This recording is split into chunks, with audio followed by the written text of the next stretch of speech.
Ever wonder why it is so difficult to create a new habit in your life? Well, it's not your imagination. Usually, it's because there are three things that you're not doing that are going to help you create that habit, not only better, but it's going to be faster than you ever imagined. So, listen in to get these tips. Hello, how are you today? Before I started this episode, it was so funny. I was thinking about like, gosh, don't I have like a funny story to share or anything like that at the beginning? And I was thinking about it, and the funniest things that I have happen to me are on my walks. They are always something with some cute little animal or something like that.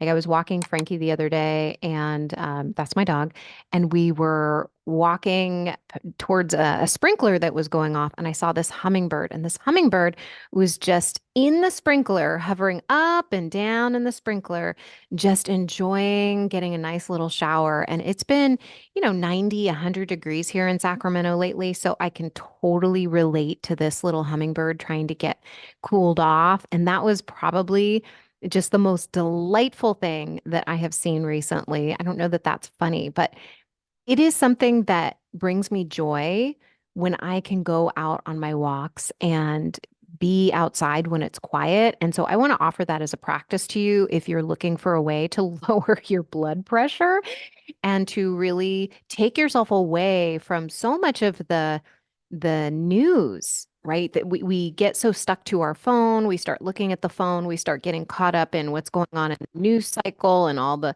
talking heads, and we've got these people making up stories about each other. And I just want to offer to you that none of that, when you're looking ahead, in your lifetime and you're on your deathbed, you're not going to look back and say, boy, I sure wish I had watched more of the news. No. So I just want to offer to you that you take care of yourself, that you really look after yourself because that's exactly what I do is yeah, I might look at the headlines, but I don't get emotionally involved in the headlines. So if you notice your blood pressure going up when you're looking at social media or you're reading headlines, it's time to take a rest. It's time to take a break. And we're actually going to talk about how to notice some of that and how to create better habits surrounding anything you want to do, including removing yourself from those areas of social media if you want to do that. I highly encourage it. I know I am much happier not getting myself emotionally involved in those things. So, with that said, today we've got a great topic. I am really excited to share this with you because I've drawn from my client success stories and I've brought a lot of my clients onto this podcast. If you want to get all of them in one place, you can go to dinacataldo.com/map. And that will download a guide for you that has my best of episodes. So you'll have a ton of my client episodes there. There are a couple that have not been updated on there yet. One is with Andrea, who I'm going to talk a little bit about today, and Nancy, who will likely come up today as well. So I just want to share with you that there are resources for you to dive into making any kind of improvement you want. But specifically in this episode, we are going to go into creating better habits for you faster. And on that note, I want to help you create habits that are going to help you reduce overwhelm. So, in addition to this episode, what I want to share with you is that I have a brand new masterclass called the Busy Lawyer's Toolbox, Calm Overwhelm, and really become a high performer in your law practice. What I'm going to be offering you in this particular masterclass are tools that are going to help you calm the overwhelm and become that high performer. And there's going to be some overlap because I'm going to talk about one thing in particular that we're definitely going to be talking about the masterclass in depth because it is so essential. But I want to make sure you understand that these masterclasses are no joke, right? So if you get a lot out of these podcasts, you are going to get 10 times more in a masterclass and you're going to get it in a shorter amount of time. So my master classes, they're usually about 75 to 90 minutes. This one's going to be about 90 minutes. And that 90 minutes is an investment of time. Imagine, 10 episodes of this podcast times 30 minutes each at least, right? You're saving so much time when you come to a master class because you're getting this condensed version of information. And not only that, you are in an environment where you are entirely focused on what you are learning. Oftentimes, when we're listening to a podcast, we're washing dishes, we're driving the car, we're taking care of something, else happening in our world.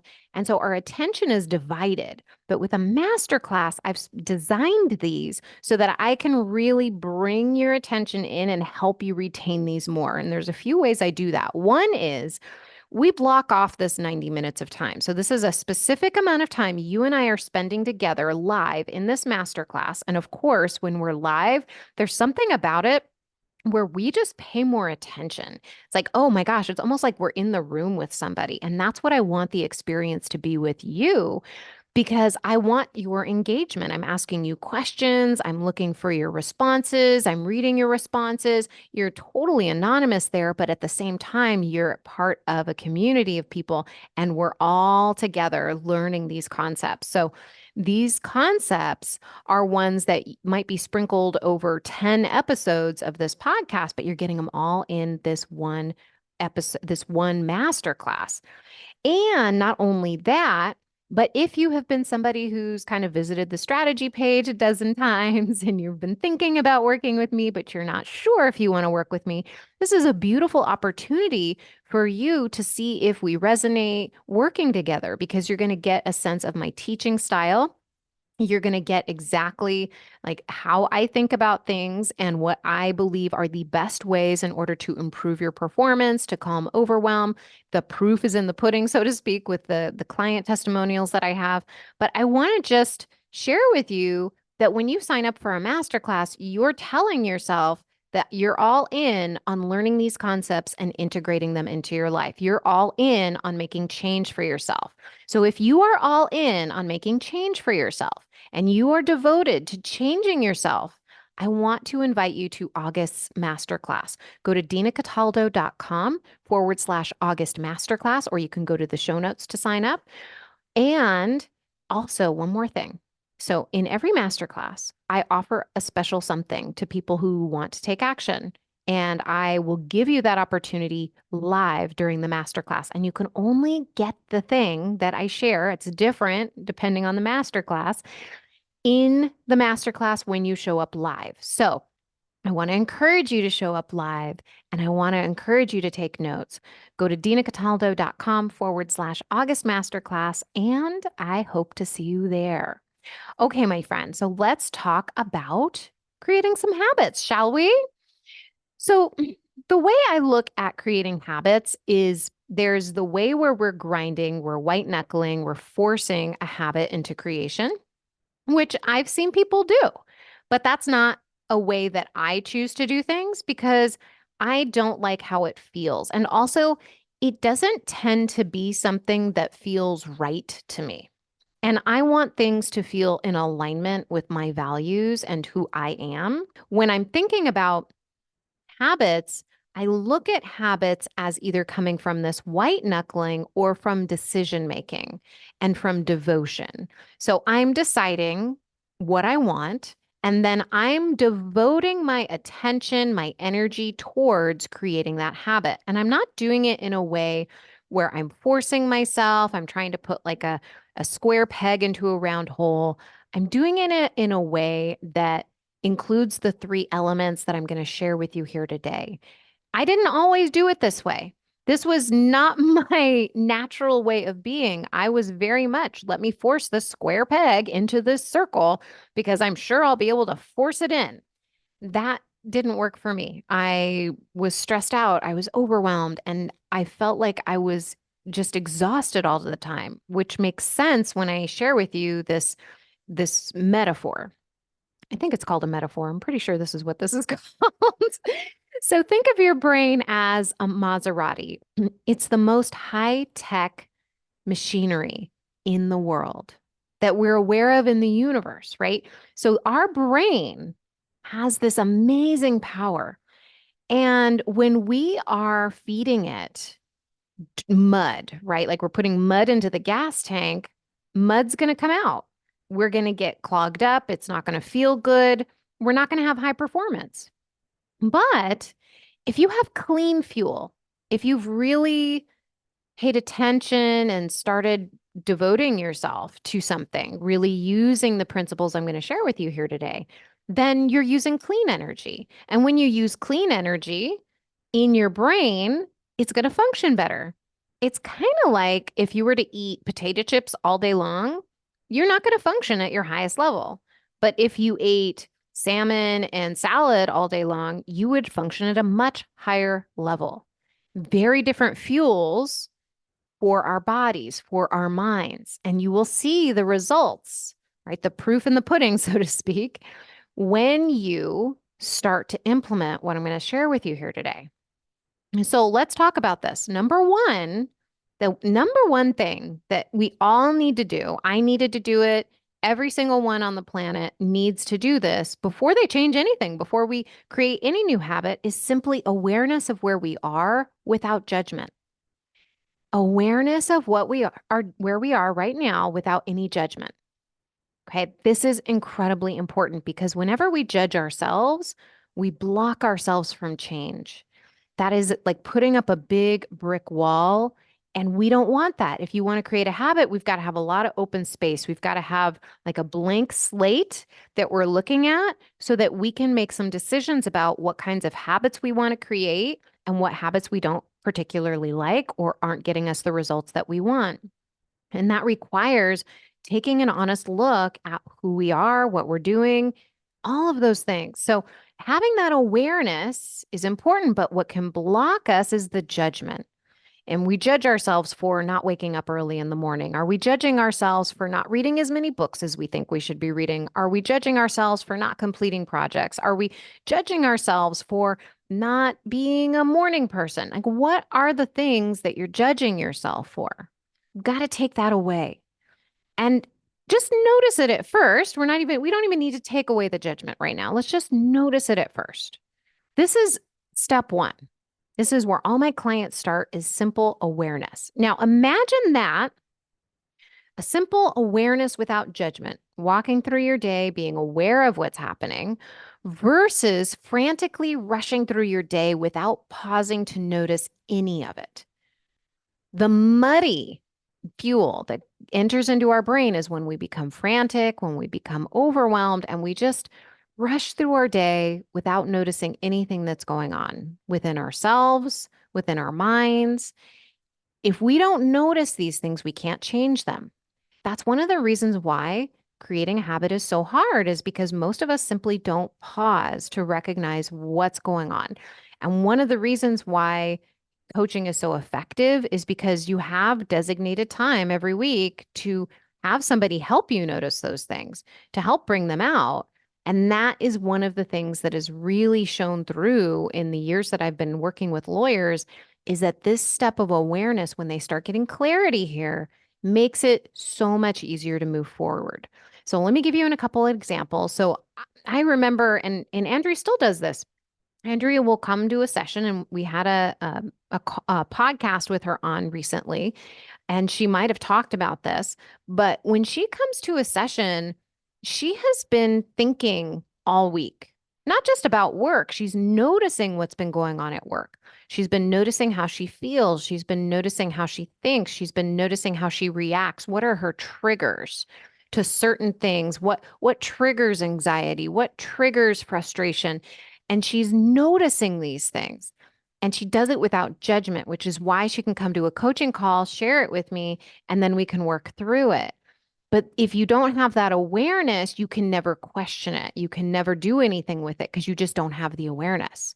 I had another client who was on the podcast, Allison, and she would do the same thing. She would bring realization. She would say, yeah, I noticed that I felt frustrated when this thing happened. I felt anxiety when this thing happened or didn't happen the way I wanted it to. And because she had that awareness, it made it so much easier to then move on to the next step. And the next step is curiosity. That's the clean fuel we want to bring to creating a new habit. Being curious about what you're feeling and being curious about what you're thinking. Instead of, and here's the dirty fuel, assuming that you know what's happening, assuming that your brain is telling you the truth, assuming that your brain is right. Now, this was a big learning thing for me because I walked through my life believing all the thoughts that popped into my head. When my brain told me that guy's a jerk, my brain believed it. When my brain told me I don't have time for this, my brain believed it. And because my brain believed those things, I was walking through life in constant reactionary mode. And you might relate to this if you notice that you're constantly putting out fires because there's something going on in your brain right now. And maybe you have some awareness of it. Maybe you've been a little curious about it that is preventing you from planning, is preventing you from taking a step back and getting that 10,000-foot view of your practice to gain a clearer awareness of what exactly is going on. What habits do I have of thinking? What habits do I have of doing in my practice that aren't serving me? And making that awareness without judgment. Now, the judgment blocks us from change. So if we're putting out fires in our day, we might have the awareness of, boy, I need to manage my time better. But because we're judging ourselves for not managing our time and telling ourselves things like, you should know better by now, or this is harder than it needs to be, and it's your fault. You're not doing things right. There must be something wrong with you, which was kind of a recording in my brain. And I see it so often with the lawyers I talk to too. That judgment blocks us from doing anything about it. It blocks us from getting curious. So, in order to create a new habit, not only do we need to have that awareness without any judgment, but then once we remove the judgment, we can say, let's just get curious. Is it true that I don't have enough time? Or is it that I'm choosing not to do it because I'm tired? Is it true that there's something wrong with me? Or maybe it's because the legal profession doesn't teach me the skills I need to manage my time.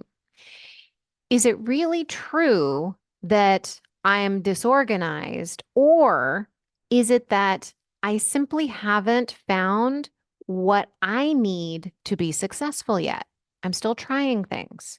So I'm not saying that that is always the case, but what I want to share with you is that if we close off curiosity, we cannot think differently and we cannot create a new habit. We cannot do anything differently because our brain just thinks, oh, I'm too busy.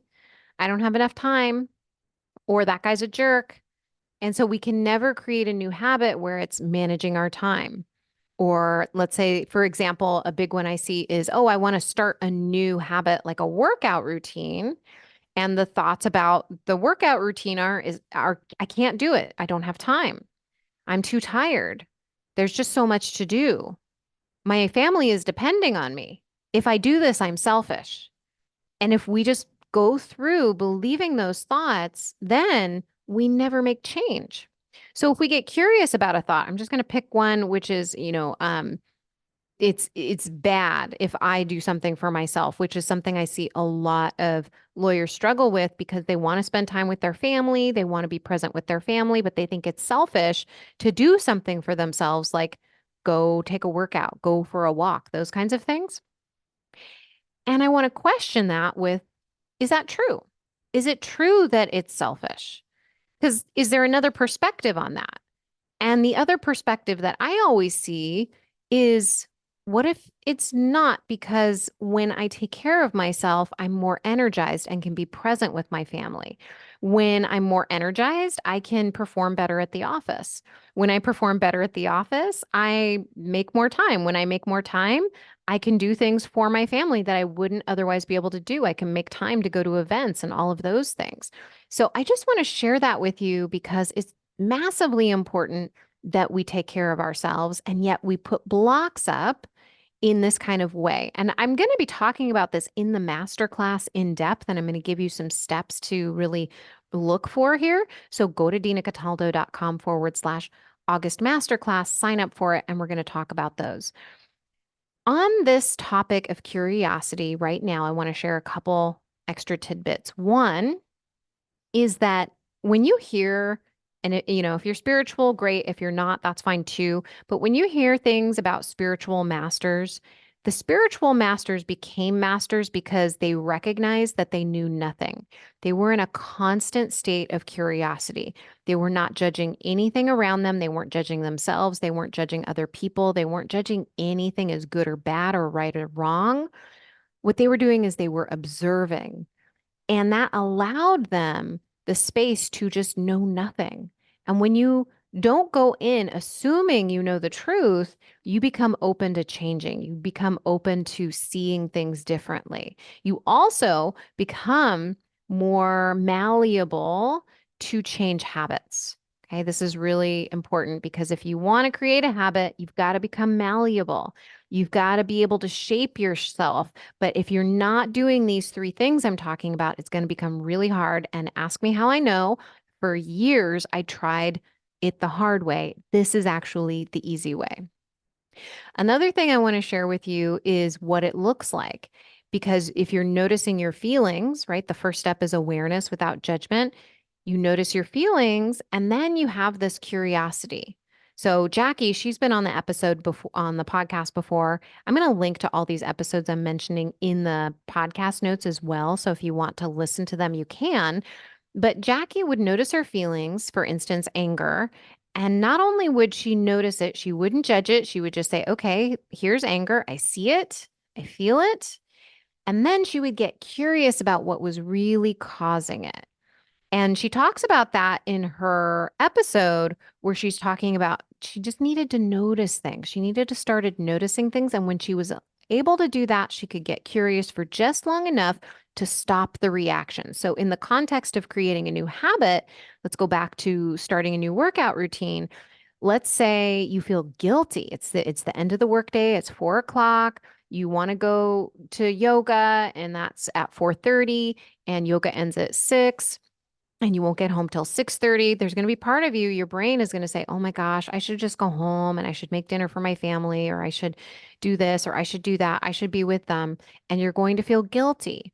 Now, instead of just believing your brain and saying like, "Yes, you should go home," just to pause and notice, have that awareness that you feel guilty and notice it without judgment.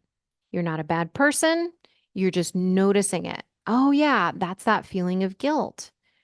And then from there, you can ask yourself, what do I want to do with this? Right? What's really causing this? Okay, my brain is telling me I shouldn't be doing this thing because my family is important. But I also know that in order for me to be at my best around them and to be able to make more time when I'm at the office, I need to recharge my battery, and yoga recharges my battery. So I'm actually a better person and I'm better for everybody around me, and I'm serving my family better when I go to yoga. That curiosity allows you to begin seeing things from a new perspective. I'm going to link to another couple episodes that I think are really helpful here. Episode 309, How to Handle Difficult Opposing Counsel. That one was a really good one. We talked about emotion there. And episode 250, Thinking versus Worrying. That episode's another really good one to talk about this particular area. All right. So now we've talked about number one, you've got to have awareness without judgment to create a new habit. Number two, you have to be curious about what you're feeling and thinking.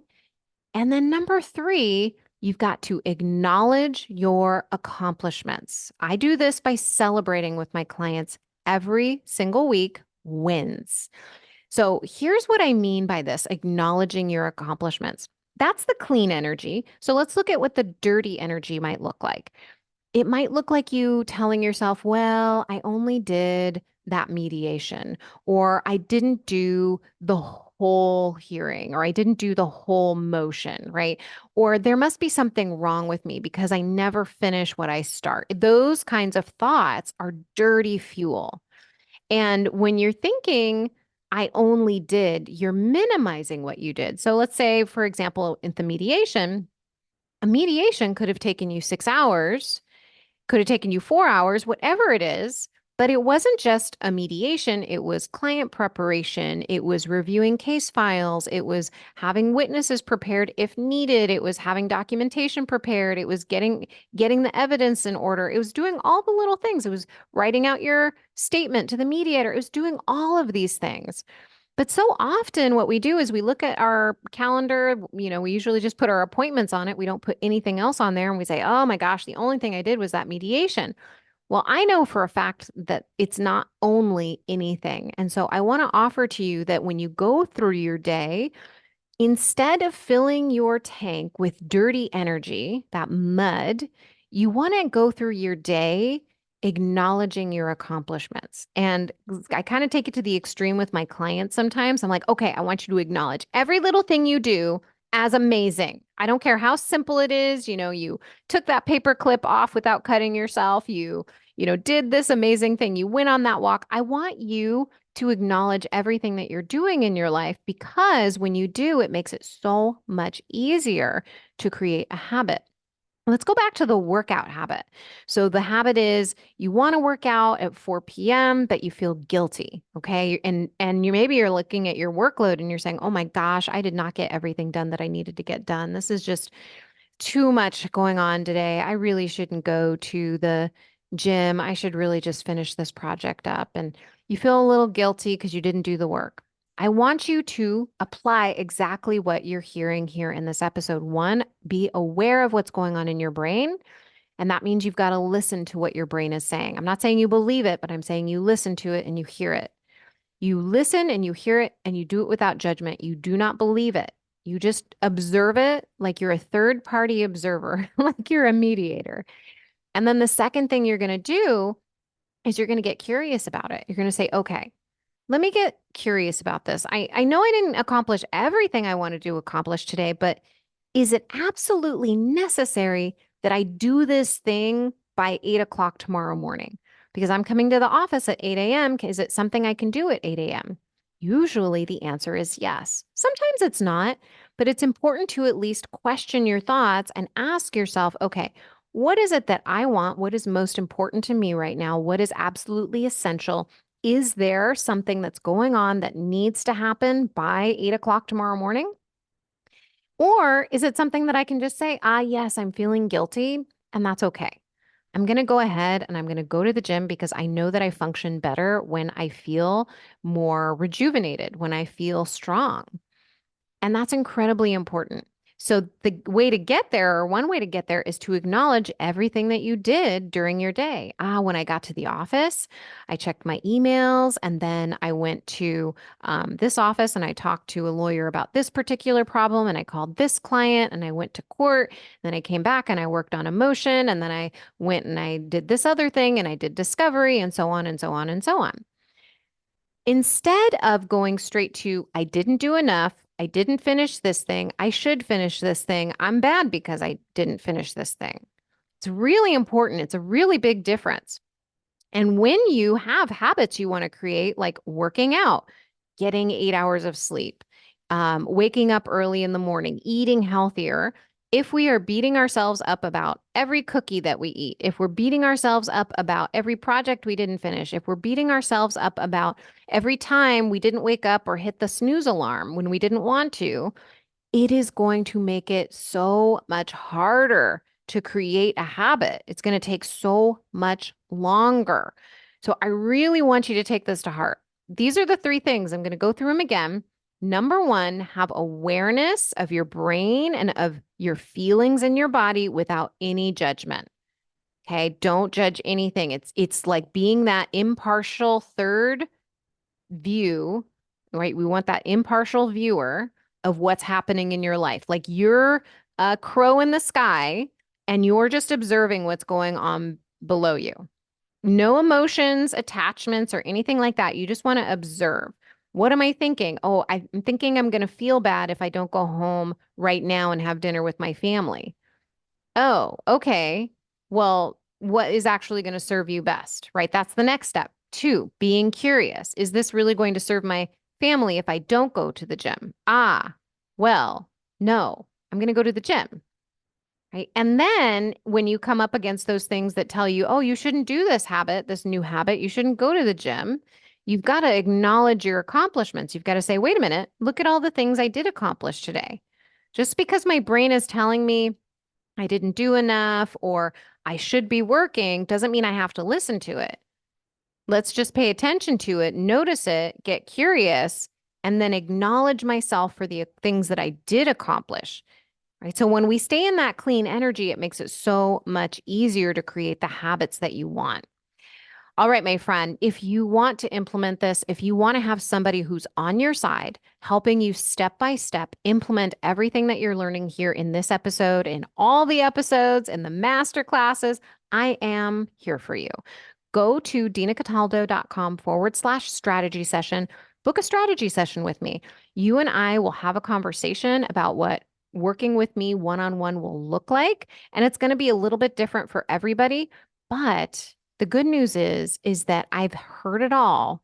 So I can definitely help you. So go to dinacataldo.com/strategy session and we'll talk about working together. All right, my friend, I hope you have a fabulous rest of your week. I hope to see you with the masterclass, and I will talk to you next week. Bye.